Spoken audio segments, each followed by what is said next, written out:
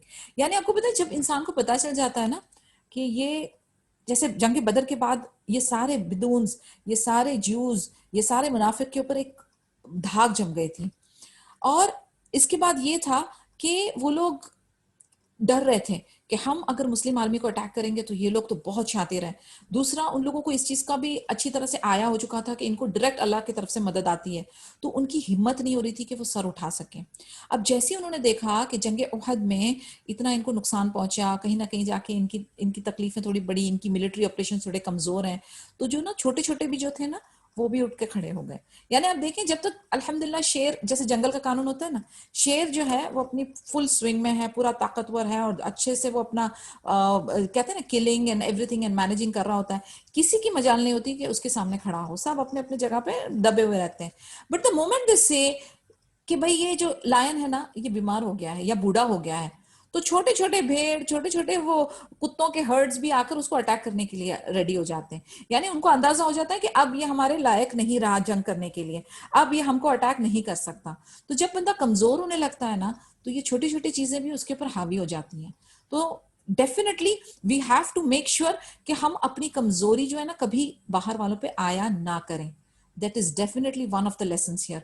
लेकिन I'm not trying to compare this incident with what I'm saying right now, but मैं एक general आपको एक ओपिनियन बता रही हूँ कि हर बार जब मैं आपसे कहती हूँ ना कि कीप योर कन्वर्सेशंस लिमिटेड, आप अपनी घर की कमजोरियां, घर की बातों को बाहर आया ना करें, because this is again a human tendency. जहां पर जो भी आपने वीकनेस बताई, लोग उसका एडवांटेज लेकर आपको और मजीद तकलीफ पहुंचा सकते हैं। Never disclose your weaknesses outside at all. आप जो भी है अपने मामला अल्लाह के साथ डिस्कस करें, रजू करें, अपनी कमजोरी को कभी भी बाहर आया ना करें। What is your problem is your problem, they can not solve it. तो अपने आप को हमेशा सिक्योर रखें। एंड इजी सबसे बेस्ट कलिमात इज अल्हम्दुलिल्लाह, हर बार इसको अपनी जबानों पर जारी रखें। अब हम देख रहे हैं कि कितने सारे बनु जो है, वो बनु असद हो गया, बनु नदीर हो गया, बनु आमिर हो गया, ये मुसलमान आर्मी को अटैक करके उनको नुकसान पहुंचा रहे हैं। लेकिन नबी सल्लल्लाहु अलैहि वसल्लम फिर भी he is trying to maintain कि वो अपनी ग्लोरी और अपने प्राइड को मुस्लिम आर्मी की वापस से रिस्टोर कैसे करें। तो वो कहीं ना कहीं जाकर अब वो उस पर वर्क कर रहे हैं कि कैसे वो अपने आप को और मुस्लिम आर्मी को प्रोटेक्ट करेंगे।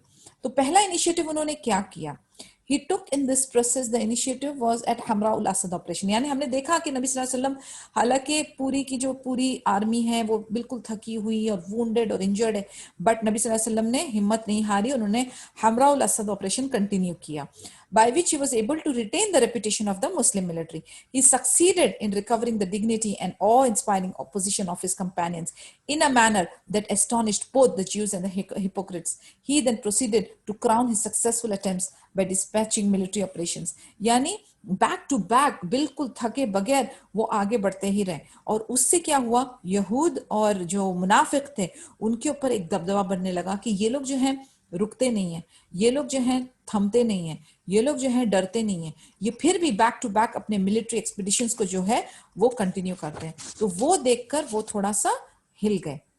The Abi Salama expedition. The first people to take up arms against the Muslims in the aftermath of Uhud were Banu Asad bin Khuzaimah. Information reached Medina that Talha and Salama, sons of Khuwailid, had gathered a force of volunteers to fight against Allah's Messenger sallallahu alaihi wasallam. The Prophet sallallahu alaihi wasallam immediately dispatched a military squad of 150 men comprising of Ansars and Muhajirs, which was headed by Abu Salama radiallahu anhu. The Muslim leader took Bani Asad bin Khuzaimah by surprise in their homeland, neutralizing their threats and dispersing them. And in the process, they captured their cattle. On their return, Abu Salama radiallahu anhu died of an inflammation from a previous wound, which he sustained at Uhud. This expedition took place on the 1st of Muharram, 4th after Hijri. अभी एक जो expedition नबी सल्लल्लाहु अलैहि वसल्लम ने अंजाम दिया वो था अबी सलेमा एक्सपीडिशन, और ये था यानी उहद के बाद बनु असद बिन खुजैमा जो था उसने वो मदीना पहुंचा, और इसके लीडर्स कौन थे, तलहा और सलमा जो खुवैलिद के बेटे थे। तो उन लोगों ने वॉलंटियर्स गैदर किए और नबी सल्लल्लाहु अलैहि वसल्लम के अगेंस्ट में अटैक करने पहुंचे। अब नबी सल्लल्लाहु अलैहि वसल्लम ने इमीडिएटली एक मिलिट्री स्क्वाड जो कि 150 आदमियों का था, और उसमें कौन थे, मुहाजिर और अंसार्स थे, और उसको कौन लीड कर रहा था, अबू सलमा रदी अल्लाह अन्हु।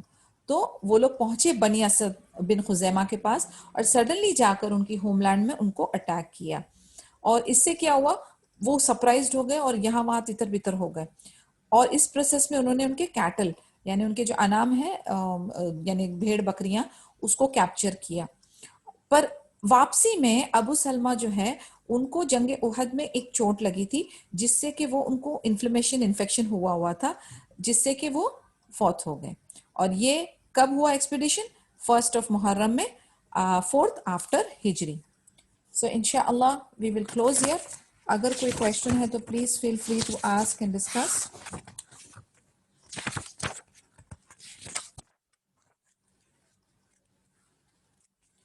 Nothing? Subhanakallahumma wa bihamdika nashhadu an la ilaha illa anta nastaghfiruka wa natubu ilayk. Assalamu alaikum wa rahmatullah.